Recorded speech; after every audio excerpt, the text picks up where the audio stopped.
9:30 tomorrow. A man has appeared in court charged with trespassing at the Houses of Parliament and causing £20,000 worth of criminal damage. 23-year-old Braden Anderson from Northampton has been remanded in custody. Commons Speaker John Bercow says immediate action is being taken to prevent anyone getting onto the roof again. The chief executive of HSBC has insisted he's the right person to lead the bank after he was questioned by MPs about his own tax affairs. Stuart Gulliver says he intends to carry on in the role after it emerged his finance arrangements included a private account in Panama. The body of a man recovered from the River Thames has been identified as a rowing coach who got into difficulties in the water. 48-year-old Michael Hill was reported missing on February the 2nd. His body was found yesterday near Putney Bridge. One of the owners of a dog that died after a suspected poisoning at Crufts says she doesn't think anyone from the dog world was responsible. It's believed Jagger, the Irish setter, may have been fed contaminated beef. Co-owner Willem Loers from Belgium says no one is blaming a rival dog handler. We do not want to think this was an act of a fellow exhibitor. Hopefully Jagger was just the wrong dog on the wrong place on the wrong time.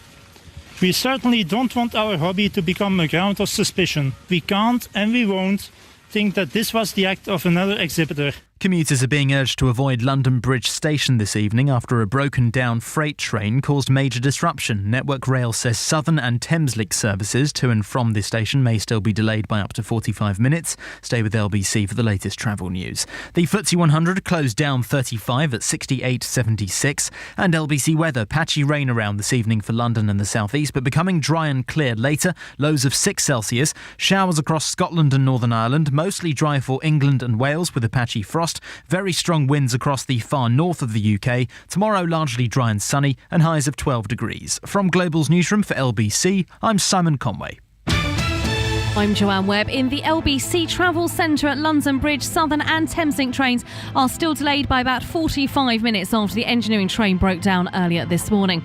On the M25 on the Hertfordshire stretch, long delays clockwise from junctions 25 at the A10 to 26 at Waltham Abbey, and that's because a lorry broke down earlier. Also on the M25, loads of accidents throughout today. All have cleared, but it's still very slow anti-clockwise from junction 8 at Reigate to 7 at the M23. Also a delay from 13 at Staines to 11 at Chertsey. And going clockwise, it's still very slow after an accident from junction 14 at Heathrow to junction 16 at the M40. Now, also in London, the A2 was closed earlier eastbound at the Kidbrooke interchange. That's been open for a while, but it's still left a queue all the way back to the Blackwall Tunnel. The M20s are very slow heading towards the coast, junction 8 at Leeds Castle. That's because a lorry has broken down, and still delays of about 40 minutes in the West Midlands on the M6 southbound to junction 10 at Wolverhampton after an accident that happened earlier. Keeping you moving, your next travel update is in 15 minutes. LBC Travel with GoToMeeting. Fast, easy online meetings. Go online for a free 30-day trial. If you run a business and you're near a computer, type the name of your company into Google now. Chances are everything you find will be good. But all it takes is one negative review and your reputation on any kind of digital and social media site can change just like that. Reputation.com can manage and improve your brand's image online to make sure potential customers find out about the good reputation you've worked so hard to build up. For a free report on your online reputation and to find out how we can help, visit reputation.com. This is LBC, leading Britain's conversation with Iain Dale at Drive. Call 0345 6060 973. Tweet at LBC. Text 84850. Iain Dale at Drive on LBC. Hello, a very good evening to you. It's Iain Dale at Drive here on LBC, leading Britain's conversation every weekday between 4 and 8. Over the next 60 minutes, it's your chance to put your questions to the Education Secretary, Nicky Morgan. She's here until 7 o'clock. I think this is about the third phone-in she's done. She seems to enjoy it every time she comes in, which is a good thing. Otherwise, she wouldn't come back. But there's lots and lots of education-related subjects I'd like you to bring up. We've been talking about free schools. That's certainly something I'd like your questions on. School discipline. But you may want to ask about these wretched TV debates as well. So feel free to stray a little bit beyond education if you want to. 0345 6060 973. Nicky Morgan, hello, love. Good evening, Iain. Now, if you think I'm being really rude to a cabinet minister by saying that, I'll let you explain the context, Nicky, of that remark. Well, it was education questions last week, and we had been talking about Labour's apparent education policy on tuition fees, and I explained the concern as a Member of Parliament representing a large university, and was told by the Shadow Education Secretary that not my responsibility, love, which, as I said this morning in an interview, there are many people who can call me love. I might even let you do it, Iain, but my husband and family certainly, but not the Shadow Secretary of State. Did you say anything at the time? I mean, was it something that you got a little bit irritated at, or you just sort of brushed it off? Well, at the time, education questions are so fast-paced that you're on to the next thing immediately. And it was said very much, the microphones, they move on to the next speaker. It was said sort of almost a kind of like, actually, have I just heard? But absolutely, yes, I did. And I mean, we've talked a lot about the male-dominated atmosphere in the House of Commons. Is this the sort of thing that happens on all sides of the House? I mean, we've had David Cameron's "Calm Down, Dear" and all the rest of it. There's some pretty sexist language that does go on. I've heard it myself. Is that unique to the House of Commons, or do you think it happens in every workplace? Well, I think, sadly, it probably does happen in many workplaces. I do think the House of Commons is a unique atmosphere. And as I say, things like questions, Prime Minister's questions, they're very fast-paced. You're having to think, as the person speaking or the person asking questions, you're having to think very, very quickly. And I'm sure that people do say things that actually, if they were sitting down having a conversation normally or being in a studio like this, they wouldn't say. And so I think that sometimes, as I say, people can say things in a way that wouldn't be said normally. But do you think it's a breeding ground for chauvinism? No, I don't actually. I mean, I have to say, I've never had any issues at all in the 5 years that I've been there, or any time actually I've been involved in politics. And as I say, sometimes people will say something you think it might be sort of slightly tongue-in-cheek or amusing, but actually probably these things better left unsaid. Do you think it was a genuine mistake from Tristram Hunt, and he was probably kicking himself afterwards? Because I mean, he had that episode on Question Time, didn't he, a few weeks ago, where he was casting aspersions on nuns' ability to educate, which my colleague Sheila Fogarty has taken him to task for, believe me. Do you think it was just a genuine slip of the tongue, or should we read more into it? No, I suspect it probably was a bit of something sort of said in the heat of the moment. It was a throwaway remark. I'd said something, and that was something he was going to disagree with, and that's what the House of Commons is all about. It's all about healthy debate. I can't answer for exactly what he said, but I mean, as I say, we've all probably said something, whether it's in the heat of the moment in the Commons or in front of a TV camera, and you think afterwards, oh, why did I say it like that? I think I was on Newsnight once and I made up a word. So, we can all say things. There's nothing wrong with that. I do that every day. Shall we go to the calls? Yeah, sure. Let's go to Kushal, who's in Harrow. Hello, Kushal. Hi, Iain, and hi, Nicky. Good evening. Good evening. Hello. I just wanted to ask you a quick question about this topic of these 3 girls going to Syria. Yeah. And I just wanted to get your opinion about, do you think it is the responsibility of the parents, or do you think it is the responsibility of the state, including the education department as a wider system? And do you think there is any role of cultural integration, social integration played any role in these 3 girls deciding whether they want to go to Syria or not? Well, thank you. I think it's a very interesting question, a very well-balanced way, if I might say, in which you have put it. I think, to answer your question, it's the responsibility of all of us, actually, parents, wider family and community, schools, the police, in order to look for potential radicalisation that might be going on. I've been very clear as Education Secretary, there is no place for extremism in our schools. We now ask all schools to actively promote what we call fundamental British values. That's things like mutual respect for tolerance for others' faiths and beliefs, democracy, the rule of law, because I think you're right, those common values, which I think is a sign of an integrated society, are very, very important. Boris Johnson has basically laid the blame entirely at the parents' door today, and you can see why he's done it, but it's easy to do that sort of thing when you don't necessarily know all the circumstances, isn't it? Well, I think that's the case for many things that we're all asked to comment on, actually, and I think these things are much more complex. I think that social media obviously has a role to play as well, the way in which messages are exchanged. I think the community, the wider messages that perhaps the young people are hearing. And as I say, I've spoken to the head of the school in question. They had done a lot of work with both students and families as well in terms of looking for potentially extremist behaviour. Clearly not enough, though, because they apparently sent sent a letter home to the parents with the girls. Now, we all know that that's possibly in this day and age not the wisest thing to do. Most people have email, mobile phones, they can be texted. Does the school not have any lessons to learn from this? Well, yes, I'm sure that, as I say, the head, when I spoke to him, it was just a couple of days after this had happened, they were very much looking at everything that they had done. They were discussing with all members of staff whether there was more that could be done. That phrase, lessons that could be learnt. I can't get into who sent what letter home with who, but I think that the point is that actually this is happening right now in our schools. Young people are at risk. We're very clear as a government that people should not be travelling to Syria. It is highly dangerous, and people will find themselves in situations they absolutely did not expect. These girls were clearly brainwashed in some way by somebody. It had to have been done, I imagine, through the internet or through their mobile phones in some way. Now, you're a mother. You would like to think that you would know if your child was up to this sort of thing. So the parents do have to share some of the responsibility, do they not? Well, as I said at the beginning, I think all of us, including parents and families, I think you bring in a wider issue there, which is about what our young children, or what our children generally are looking at, our young people on the internet. There are lots of influences on young people now, which is something I am, as you say, both as a Education Secretary, Mother, Member of Parliament, extremely focused on. I think it's something we all have to be very aware of. Kushal, what would you like to say on this? What do you agree with what Nicky said? I fully agree. The only point I'd like to make, Nicky, is that I myself am from India, so I understand the dynamics of different interaction of different cultures. The one thing I just wondered whether these girls were just brainwashed or whether it was related to their low self-esteem, which a comment Boris Johnson made a couple of weeks ago, in relation to, and there was a lot of debate about that at that time.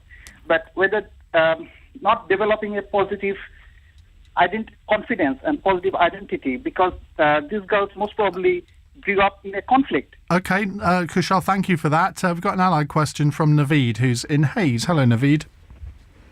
Oh, hi there. It's kind of it's a question, but it's two-pronged.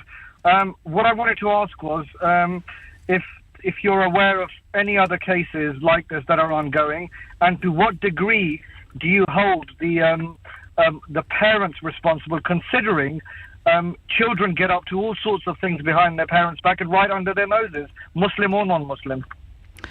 Well, thank you.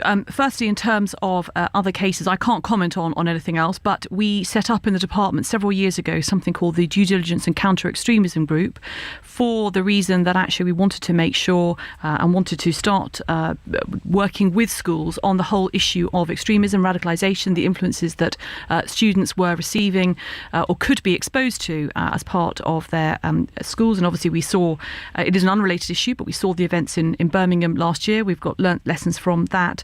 In terms of parents, I think it goes back to the point that Kushal was making. I think it's incumbent on all of us, and I think it is a worry as a parent to know what influences, whether related to international affairs or anything else, your children, young people are being exposed to. However, I think also as parents, we still have a duty. What we can't do, I suppose, is say it's all in a slightly too tricky box. We don't understand new technologies. It is tricky, but we have to keep up with these things. Have you heard of any other cases of children being radicalised in schools?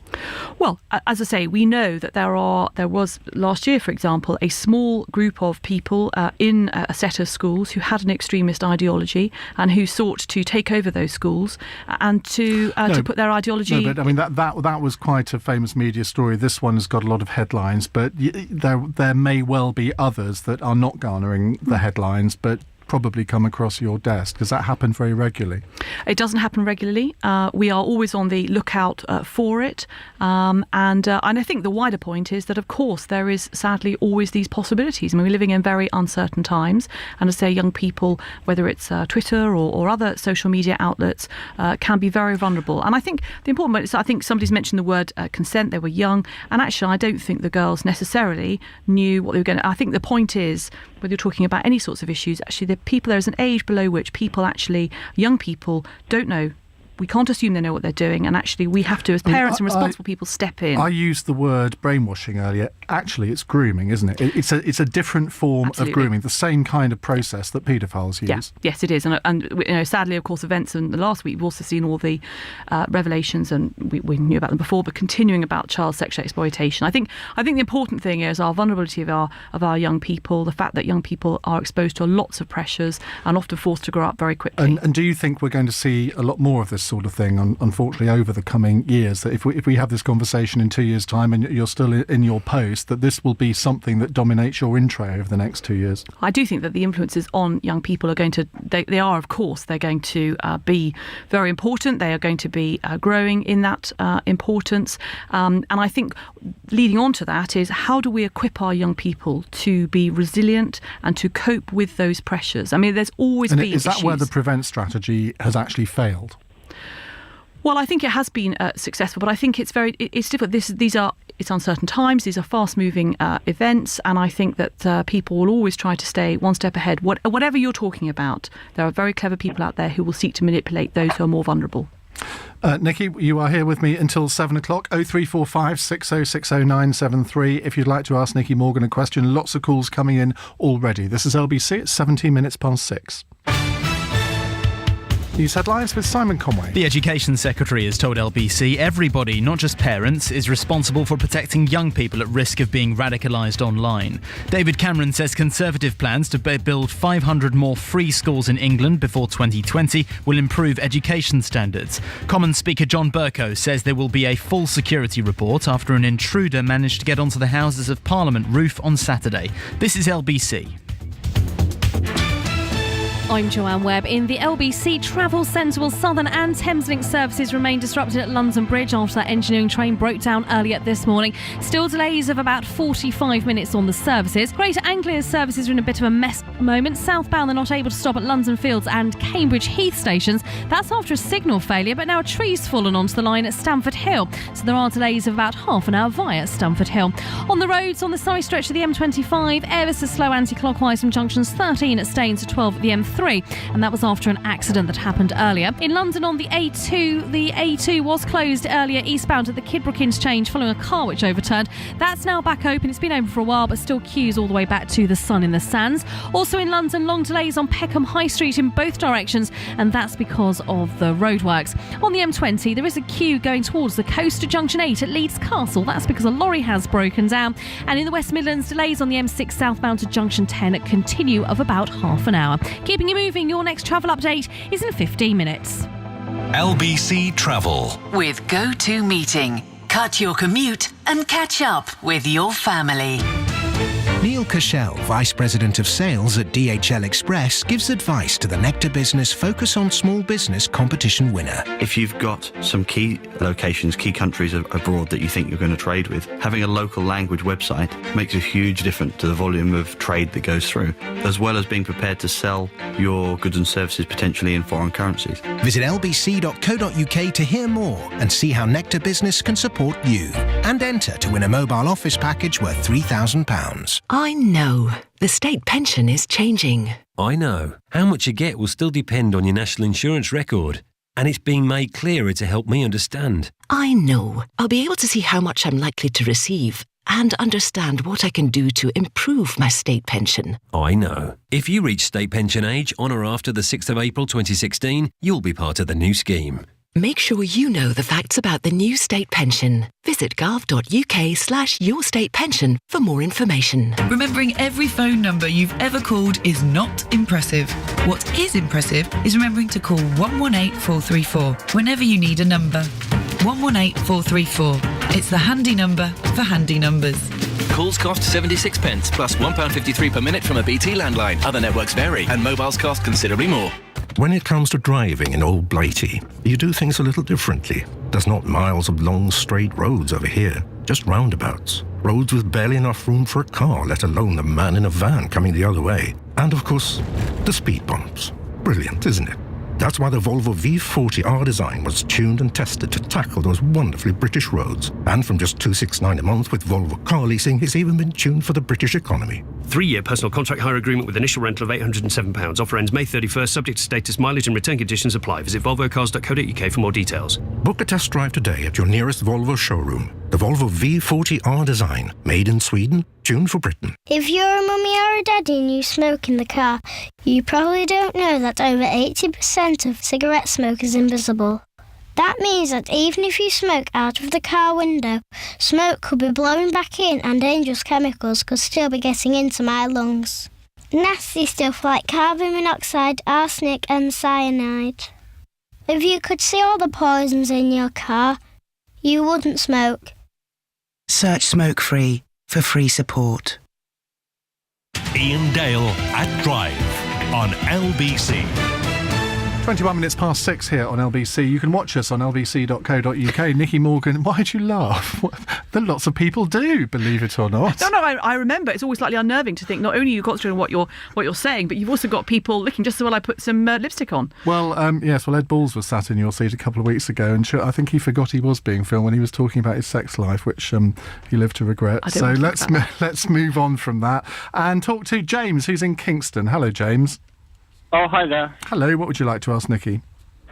So, Nicky, I'd like to ask you about today's report from the National AIDS Trust. It was issued today, and it had some shocking findings. It's about boys who like boys, and it's all about the research into the education system and how it's basically what it's revealed is it's failing young LGBT people.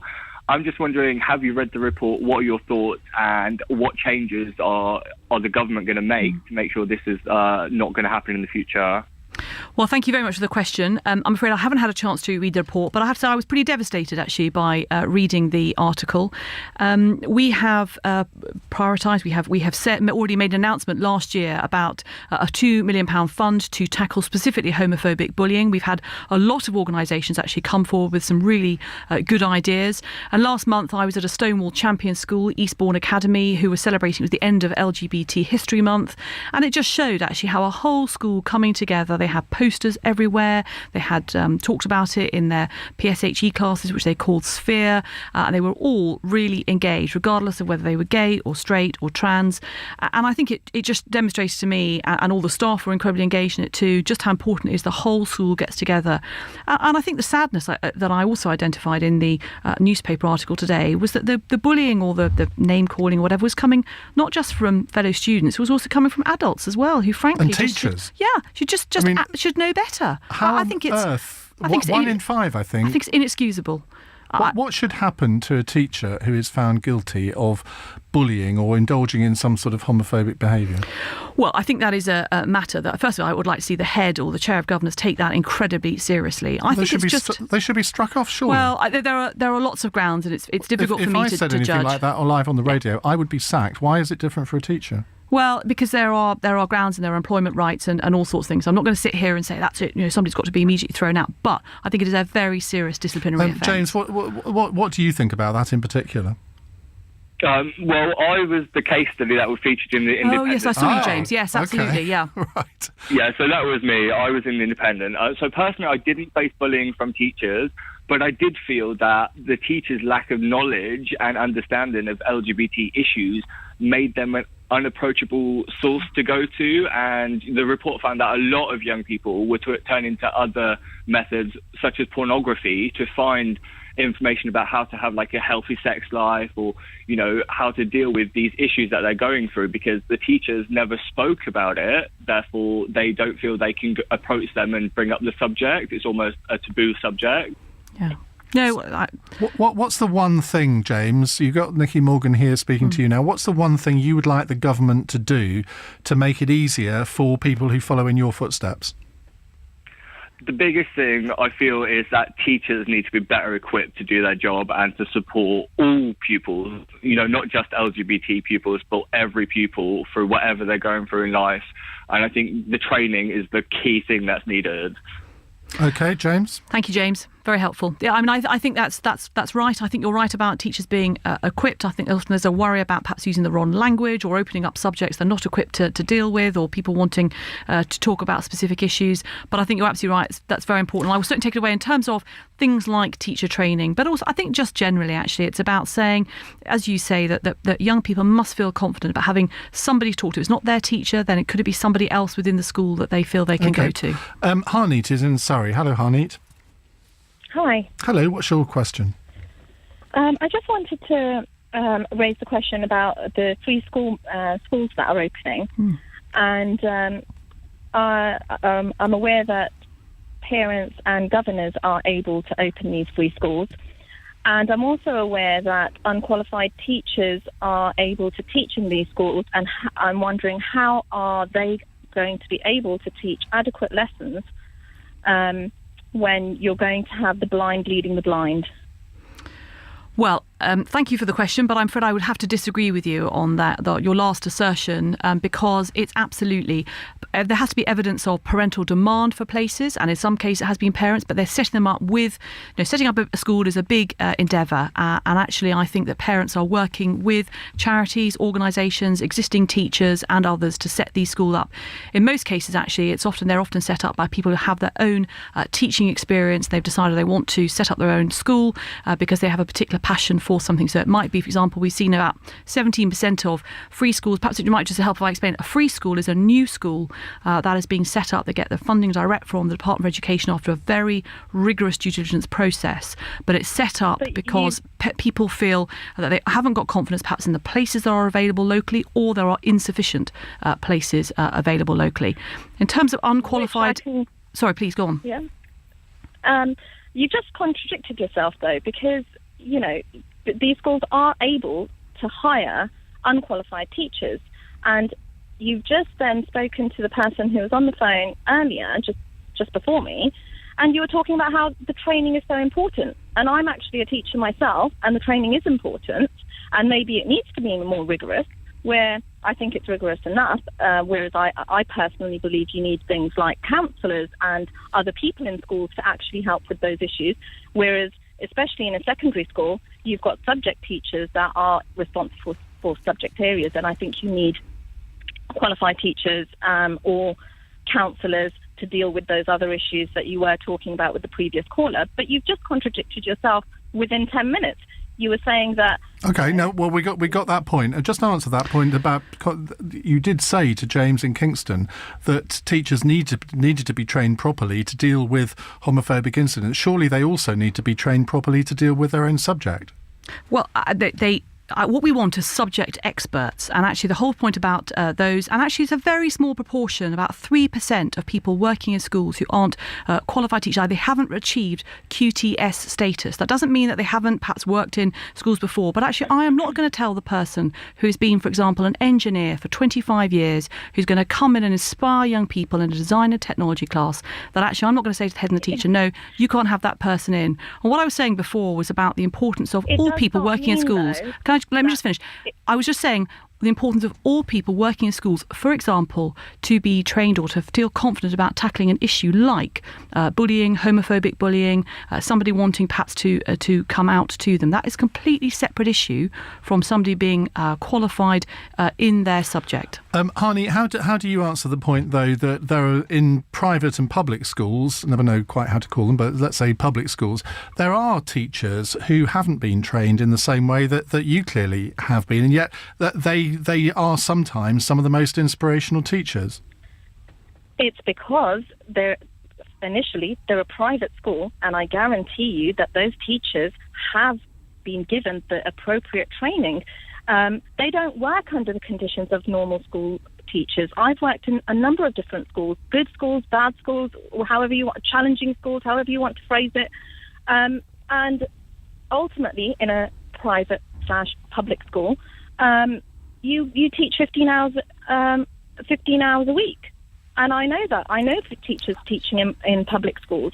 However, I teach 23 hours a week. How can you compare the two? I don't, the amount of time I've got to plan lessons, mark, all of those things, that requires a different skill and a different training to the the skill needed to be a teacher in a private school. In a private school, you don't necessarily have behaviour issues. You don't necessarily have all those other issues, homework not being done. It's a private school. Parents are monitoring these things more so, and the kids come in and they behave and they do their work.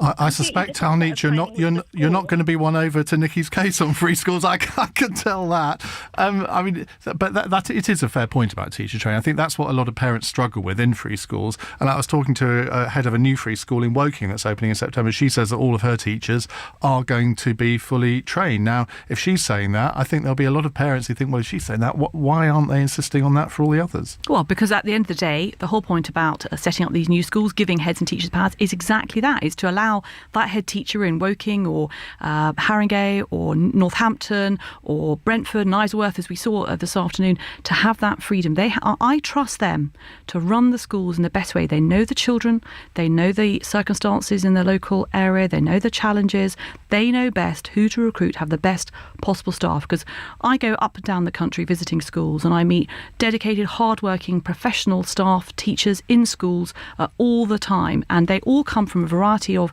different backgrounds, but they all have a passion to do the best thing for the young people in front of them.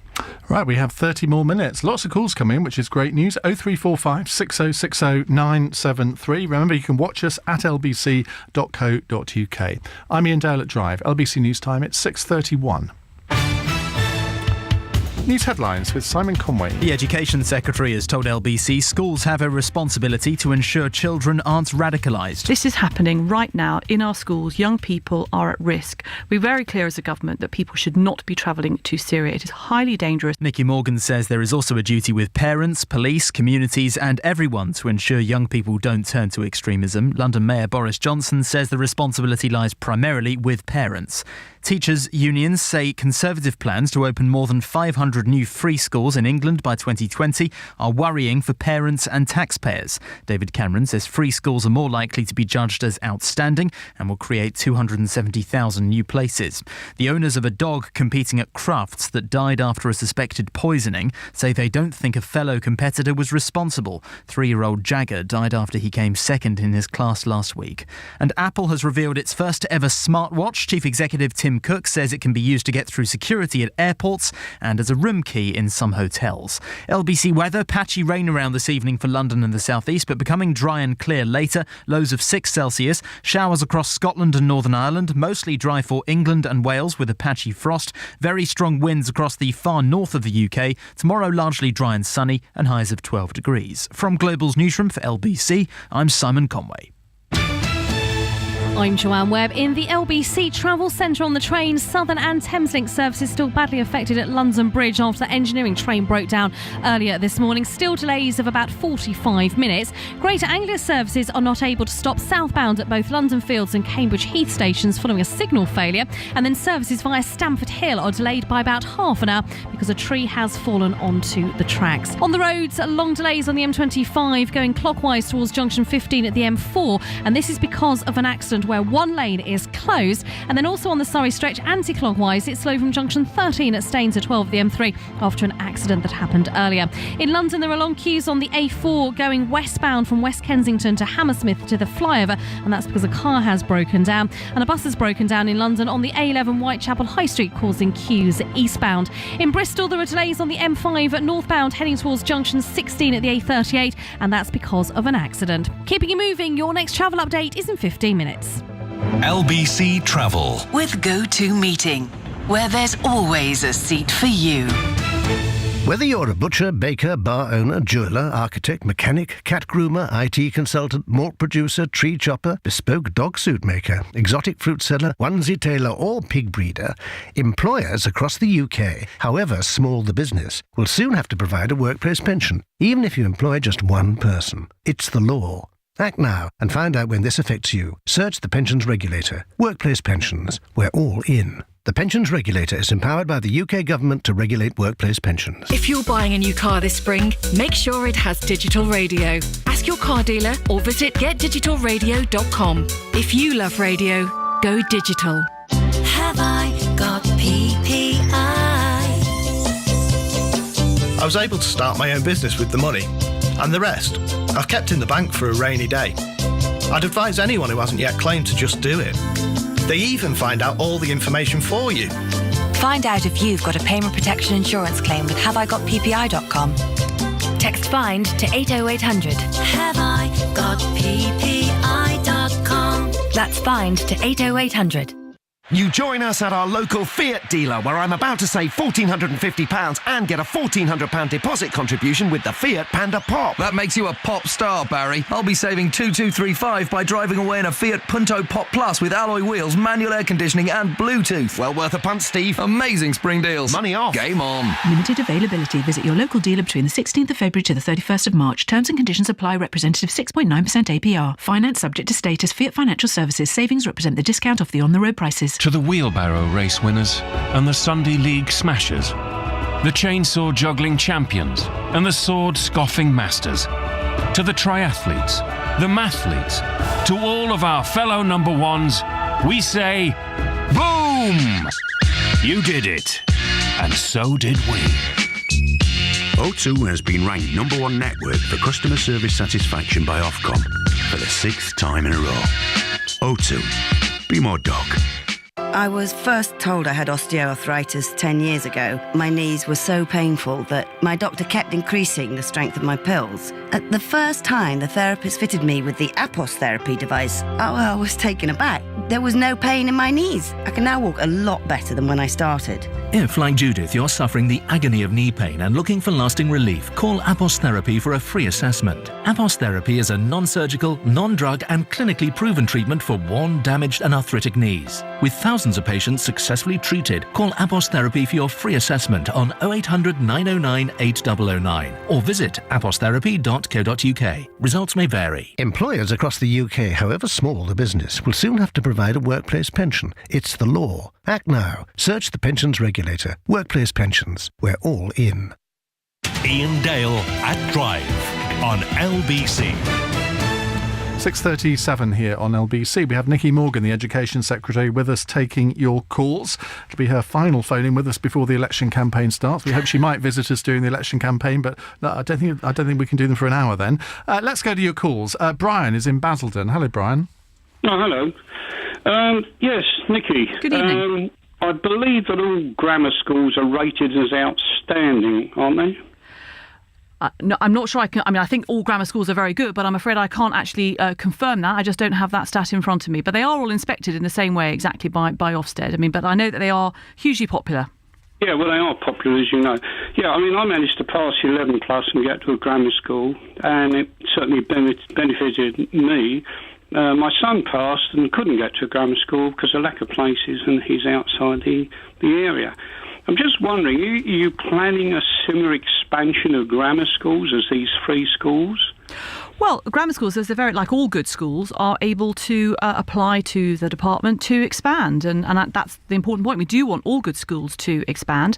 There's quite a strict legal framework for selective schools, such as grammar schools, to be able to expand. We have a current application at the moment. You do? When are you actually going to make your mind up on that? You've taken quite a long time so far. Well, I'm waiting to get all of the evidence and all of the advice. It's got to say, I hate to sort of resort, but I am a former lawyer, and it is quite a legal framework in which I am deciding. So you're not going to announce it now? That's what you're telling me. I won't be announcing it on air tonight. Sorry, Ian. Would you, in theory, like to see more grammar schools? I mean, if people did want to come forward with proposals, not just sort of like branch sites, actually new schools. Well, the law doesn't allow new selective schools to be set up in that way. And actually, what I want, going back to the announcement today of free schools, personally, would you like to see? I know what the law is, but would you personally like to see them? No, what I want to see is all schools being good schools. Every child having a good school to attend, and I think that the academies and the free schools that we see and existing schools. That's a motherhood and apple pie answer. Any politician is going to say, "I want to see more good schools." But if we know that grammar schools work and are centres of excellence, why wouldn't you, as Education Secretary, say, yeah, actually, no, I would like to see more of them. I believe in excellence. Well, I believe in excellence. I also think that we see children doing incredibly well at academies and free schools and many maintained schools, but I do think that the power, the autonomy that heads and teachers have in our academies and free schools is very important. And there's lots of debate about the benefits of this type of school, that type of school. At the end of the day, I think we have excellent schools in this country. We don't have them everywhere, and I think the next challenge challenge for the Parliament is to make sure that all children across the country have access to excellent schools, excellent teaching. Do you think academies are actually in general better than grammar schools? Well, I think academies offer huge opportunities, and I go and visit schools. Whether it's Fernwood in Nottingham, Eastbourne I've mentioned. There's lots. I'm trying now to think. I've got a long list of the schools I've visited in the last 7 months, and I just see excellence and passion right the way across the system. I was listening to David Cameron's comments earlier today, and he seemed to be showing a bit of ankle to the grammar school lobby, which he hasn't done in 10 years of his leadership. In fact, in the early years, he said he denied this albatross comment, and yet we've actually found the comment where he did say that in 2007. So why was he so anti-grammar schools then, and yet now he seems to be giving a little bit more of a friendly impression towards them? Well, I'm not going to comment on the Prime Minister's ankles. I think that would probably not be a wise comment. But I think that the point he has said quite rightly, that we want all good schools to expand. That applies to existing grammar schools too. But I think, as I say, I don't want people to get hung up on they have to have more of this type of school because that's the one that helps people to get ahead. Actually, what we are seeing is life chances being changed through academies and free schools and excellent teaching. And I'm sorry if that sounds slightly to go back, but it is true. And that's my job as Education Secretary, is to talk about that and make it happen everywhere. Let's go to Andy, who's in Berkshire. Hello, Andy. Hello. Good evening. Evening. Interesting comments there. You're basically seem to be building up a theme that the greater autonomy a school has, the better the results tend to be. Now, there's a corpus of schools, a body of schools here in the UK that are as more autonomous than anything the politicians have got a finger in the pie, and we're talking about the independent sector.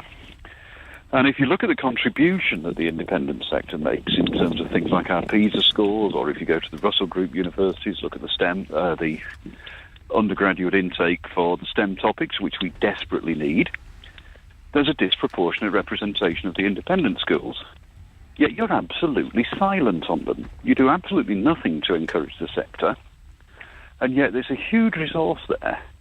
Which is odd, because so many Conservative MPs went to private school, and I'm not sure what your background in schooling was. No, I did, yep. You did? Yeah, well, no, it's not. It's only I don't talk about them so much because I suppose I have a lot less to do with them on any kind of a basis. You still have a sort of influence and jurisdiction over them as Education Secretary, do you not? Well, I wouldn't say jurisdiction. I have an influence in the sense that I meet people, obviously, from independent schools, and I meet those who represent them, the various bodies that there are. But I think, going back to Andy's point about autonomy, I think what we see is the independent sector educates, I think, about 7% of children in this country. By and large, it does an extremely good job and produces many able students. Isn't it true, though, that you and other Conservative politicians don't talk about them because it reinforces this view that Conservatives are for the privileged? No, because I don't think we talk about them, because certainly as Education Secretary, my role is to work with state-maintained schools, whether they are local authority schools, whether they are academies, free schools, university technical colleges, studio schools. That's who the money that the Chancellor, the Treasury give to the department, that's where we're spending our money. Do you think that public schools should be doing more to help their local state schools? I think many do already, actually. I think there's some great examples. I think King's College Wimbledon, I think we've seen Wellington, we've seen other schools that are sponsoring new academies. And I know that many heads from we have something called the Independent and State School Partnership. There's many great collaborations going on. So I think we should recognise that. No, there are. But Sir Michael Wilshaw, the head of Ofsted, when he was in this studio, he said he thought they should be doing more and got a lot of headlines for it. You're seem to indicate that you think they're doing quite enough already. No, I think there's always more that can be done, but I think that they are doing a lot, and I think it's easy sometimes to say. We've seen, I think, that the Labour Party very much attacking the independent sector and saying they're not doing nearly enough. I think it's right to recognise what is happening. But I think what Andy's saying is if they're attacking it, surely you should be defending it. You say you believe in excellence. We know that, not all public schools, shall we say, are as excellent as they might be, but many are. They deliver the goods for you. Why aren't you singing their praises more? Well, because I have a lot of taxpayers' money to spend on state-maintained schools, and those are the ones that I am particularly focused on, that are educating by far the vast majority of children in this country. And education is all about the future. That's not to say, just because there are lots of things I probably don't talk about, but that's not to say that they aren't important. But I am particularly focused on, as I say, the state-maintained schools. That's where my influence lies. That's where the department's focus lies, and that's where we see life chances being changed. So by that rationale, you'd like to see them do more, but But what do you think they should be doing that they maybe aren't doing enough of at the moment? Well, I think that what we see is the collaboration. Obviously, there's obvious things like sponsoring academies or setting up new schools, but there's also sharing facilities, sharing of teaching, and I think inspiring things like, for example, it could be joint careers and inspiration events for showing young people all the opportunities that are out there. But as I say, we do see those sorts of collaborations going on already. Okay. 15 more minutes. 0345 6060 973. That's the voice of Nicky Morgan, the Education Secretary. You can watch us online at lbc.co.uk as well. This is LBC. It's 6:45. Simon Conway has the headlines. Education Secretary Nicky Morgan has told LBC young people are at risk of being radicalised in schools right now. She says it's the responsibility of everyone to stop it from happening. The Liberal Democrats say the Conservatives' plan to build another 500 free schools will leave a £4 billion hole in the school buildings budget. A man accused of climbing onto the roof of the Houses of Parliament on Saturday night has been remanded in custody after appearing in court. This is LBC. I'm Joanne Webb in the LBC Travel Centre on the trains. Services at London Bridge still affected after that engineering train broke down much earlier on this morning. So Southern and Thameslink trains delayed by about 45 minutes. On the Surrey stretch of the M25, very slow anti-clockwise from junctions 14 at Heathrow to junction 12 at the M3, and that was after an accident that happened earlier. On the A4 in London, there are long delays heading westbound from the North End Road in West Kensington to the Hammersmith flyover, where a car has broken down. In Bristol, there are queues northbound on the M5 going towards junction 16 at the A38, and that's because a lane's closed on the exit slip road. Some emergency repair works are having to take place after an accident, but there are queues back into the main carriageway. Long delays in Staffordshire on the A5 heading towards the M6 toll. The road had been closed for most of the day after an accident. It's just all reopened, but it's still extremely busy on the approach. And in Glasgow, it's slow on the M8 westbound to junction 21 at Seawood Street because a car has broken down. Keeping you moving, your next travel update is in 15 minutes. LBC Travel. With GoToMeeting, helping smart businesses meet more and travel less. Whether you're a butcher, baker, bar owner, jeweller, architect, mechanic, cat groomer, IT consultant, malt producer, tree chopper, bespoke dog suit maker, exotic fruit seller, onesie tailor or pig breeder, employers across the UK, however small the business, will soon have to provide a workplace pension, even if you employ just one person. It's the law. Act now and find out when this affects you. Search the Pensions Regulator. Workplace pensions. We're all in. The Pensions Regulator is empowered by the UK government to regulate workplace pensions. Mum! Yes!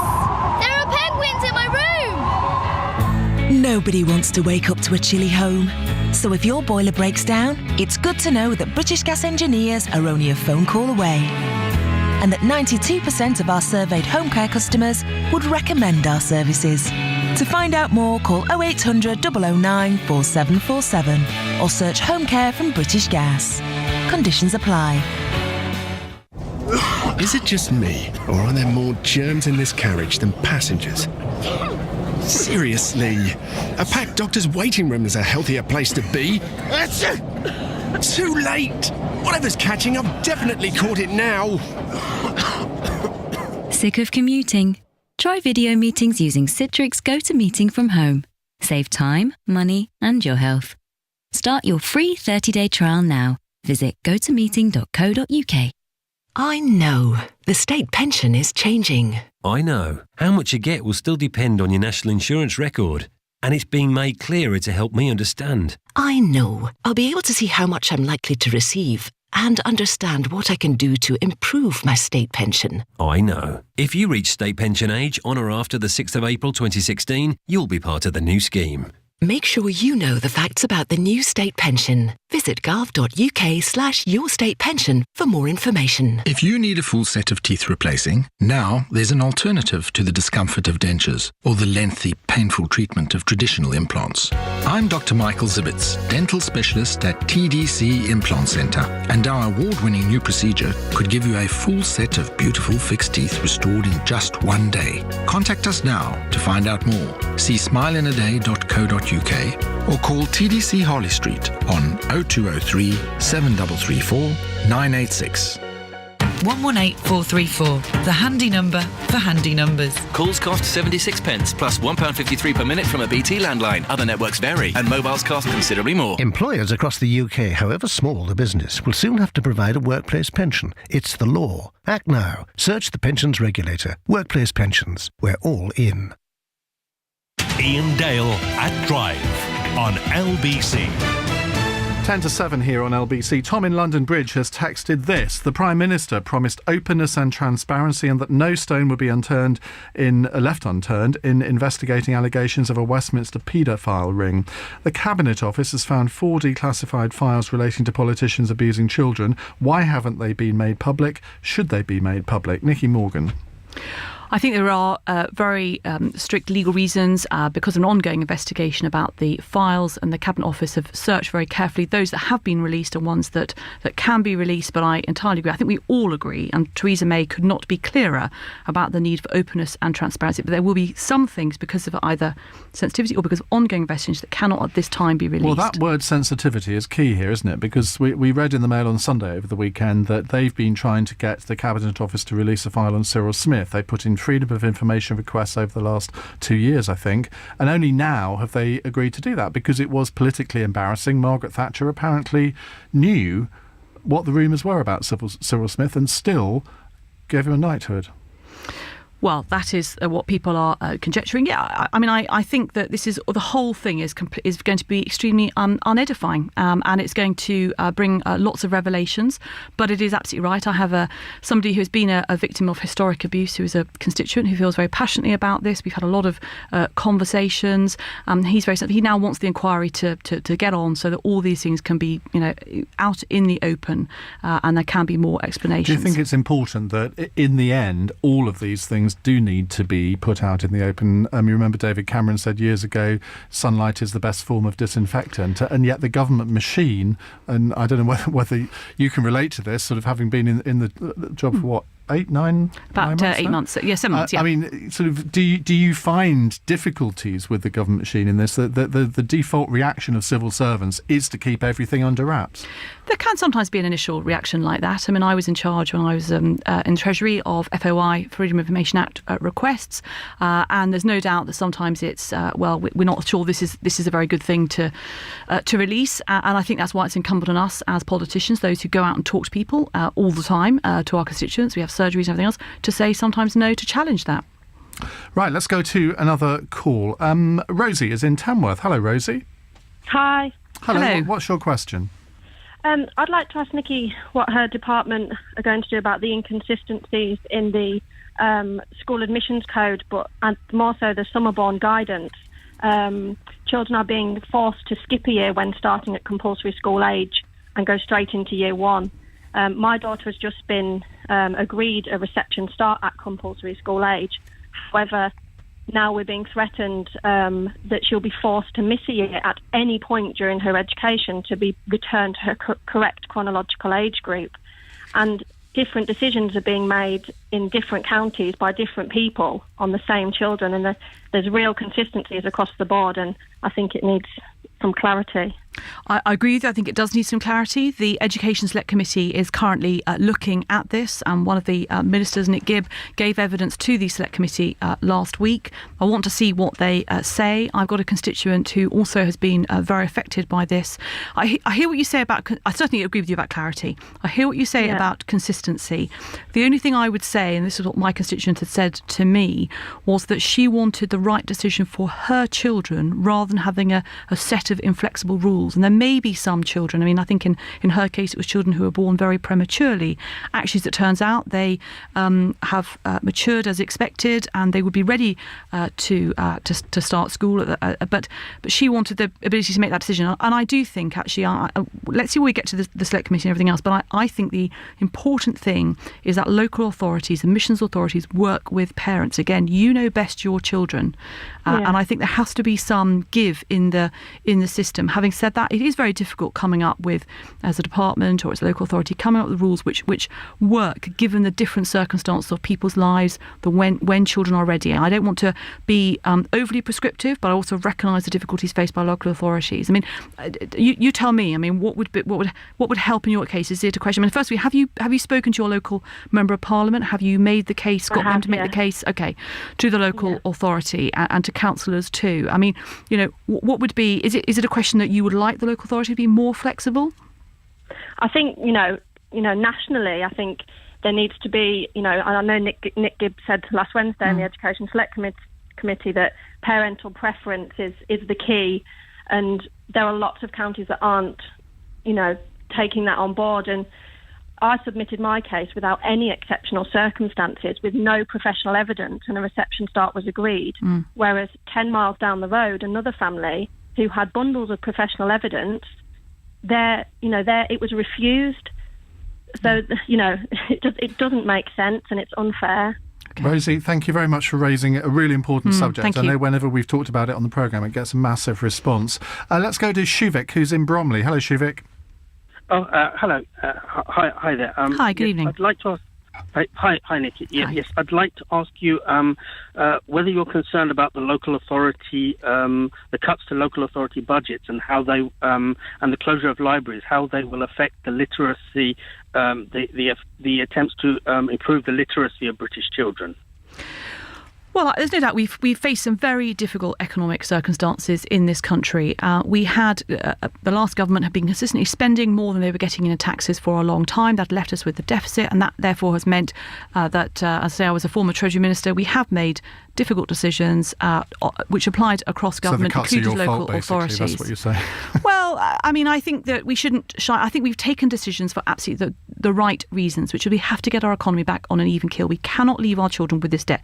Now, having said that, of course, that has an impact on local government's budgets, and each local authority will make decisions that are right for them. I do think that libraries are very important, but as Education Secretary, I also think in particular what's important is the library in schools and the inspiration that young people get for reading, both from schools and from parents and at home as well.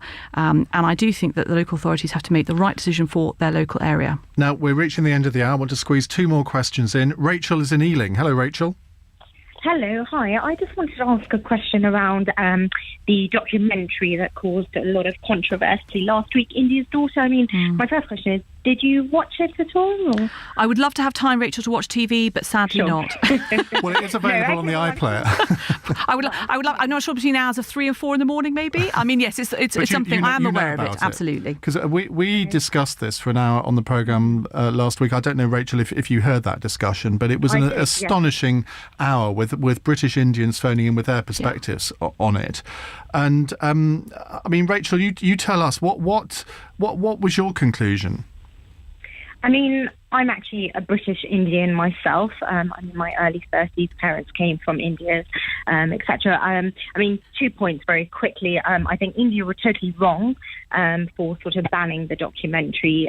But then, on the other hand, I was quite disappointed by the documentary because I think it portrayed Indians in a very, very wrong manner. I mean, yes, in some society in India, there is the whole issue of gender equality and women being treated as second-class citizens, but that by no means is every single Indian who lives in India's opinion, or sort of, Indians who don't live in India. I mean, just using my family who are back in India, sort of all the girls have been educated just as the boys have been educated in terms of socialising. They were allowed to go out. Of course, there were the usual things that any parents of any different race would sort of bring up, talk to boys. Or I suppose the problem here is that it was scheduled to be shown on International Women's Day. It kind of was quite an important signal to the Indian people, sort of that this was an important subject, and yet the Indian government's banned it.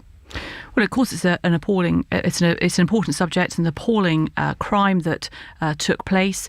I don't think programmes necessarily should be banned, but I think that what I hear, what was said in the programme was really pretty shocking to those who were watching.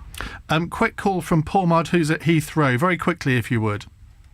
Hello, hi, Nicky. Hi. Quickly. Hi. My line of work is working for an airline, but I do find it very difficult to take my daughter at least 5 days away from the country just before the school holidays start or just after that, because at least once a year, I should be able to take her without getting much interruption for her work, for her studies. I mean, what's your policy with regards to the children at least once a year take the holiday back in the home country? Do you have any sympathy for that, Nicky? Well, I have to say, I think that the recent figures show that actually children being in school makes a huge difference to their educational performance. But you head said, teachers are able several times on the programme so far that parents know what's best for their children, and yet here it's you in Whitehall that knows best. Well, no, actually the people that know best are head teachers, because they are able to grant approval in exceptional circumstances. They will decide what exceptional circumstances are. That ties in with our whole thing about trusting heads and teachers. I understand the difficulties of holidays, but actually one of the things we see in the schools, for example, announced today is they're going to have the freedom, for example, to set their own term times.